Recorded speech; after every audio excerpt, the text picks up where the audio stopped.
Hello student, NEET PYQ series का question number 9।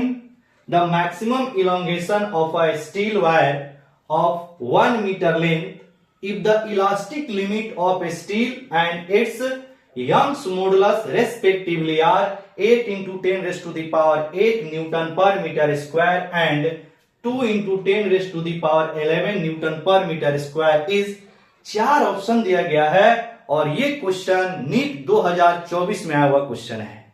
तो चलिए सबसे पहले इस क्वेश्चन में क्या गिवन है उसे लिखते हैं और क्या फाइंड आउट करना है उसे लिखते हैं। क्वेश्चन में स्टील वायर का लेंथ दिया हुआ है 1 मीटर, यानी कि एल की जो वैल्यू हो जाएगी वह 1 मीटर हो गया। साथ ही साथ इलास्टिक लिमिट दिया गया है। इलास्टिक लिमिट का मतलब क्या है समझिएगा। इलास्टिक लिमिट का मतलब होता है मैक्सिमम स्ट्रेस, मतलब किसी भी वायर पे जो मैक्सिमम स्ट्रेस अप्लाई होता है उसी को बोलते हैं इलास्टिक लिमिट।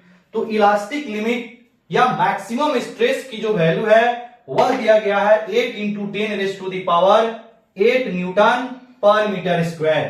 तो यहां पे आप लिखेंगे elastic limit is equal to maximum stress is equal to 8 into 10 raise to the power 8 newton per metre square. इसके बाद यंग्स मॉडुलस की वैल्यू दे रखा है y is equal to 2 into 10 raise to the power 11 newton per metre square, यानी कि steel की जो यंग्स मॉडुलस होता है वह 2 into 10 raise to the power 11 newton per metre square के बराबर होता है। क्लियर, ये दिया हुआ है। आपको निकालना क्या है, मैक्सिमम इलोंगेशन, मतलब डेल्टा एल मैक्स निकालना है। मैक्सिमम इलोंगेशन का मतलब है डेल्टा एल मैक्सिमम कितनी होगी ये निकालना है। अब इसके लिए हम लोग हुक्स लॉ अप्लाई करेंगे। हुक्स लॉ क्या बोलती है कि स्ट्रेस जो होता है वह स्ट्रेन के डायरेक्टली प्रोपोर्शनल होता है। तो यहां पर लिखेंगे फ्रॉम हुक्स लॉ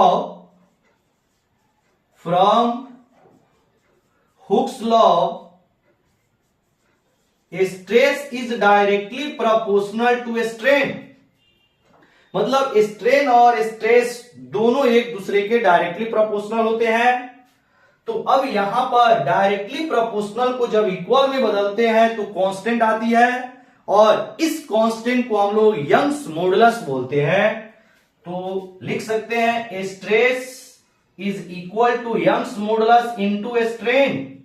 क्लियर, तो यहां पे अगर हम लोग स्ट्रेन निकाले तो strain is equal to stress upon Young's modulus हो जाएगा।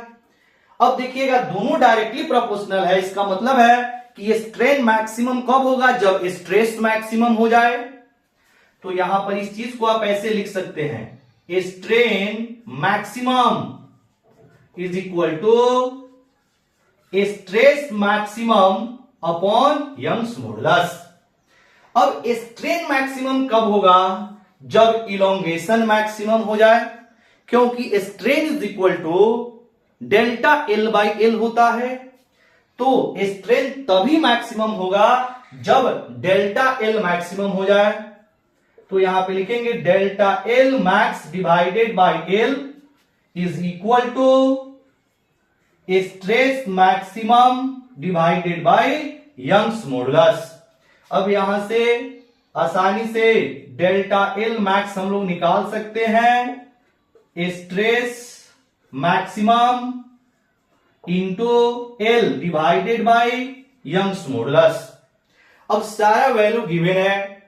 स्ट्रेस मैक्सिमम मतलब इलास्टिक लिमिट और इसकी वैल्यू दिया हुआ है 8 into 10 raise to the power 8। तो 8 into 10 raise to the power 8 हो गया। उसके बाद एल मतलब लेंथ की जो वैल्यू है वह 1 मीटर दिया हुआ है।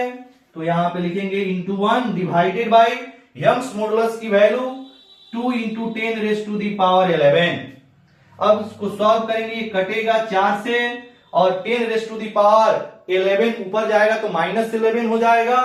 तो -11 और +8 -3 हो जाएगा, तो 4 इंटू 10⁻³ मीटर, ये मीटर में आएगा।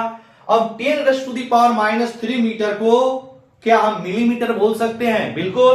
तो ये आ जाएगा आपका 4 मिलीमीटर, क्योंकि 10⁻³ जो होता है वह मिलीमीटर के बराबर हो जाएगा, तो 4 मिलीमीटर। तो सही ऑप्शन कौन सा होगा? Option number D. तो जो इलोंगेशन मैक्सिमम होगा वह 4 मिलीमीटर के इक्वल होगा। क्लियर?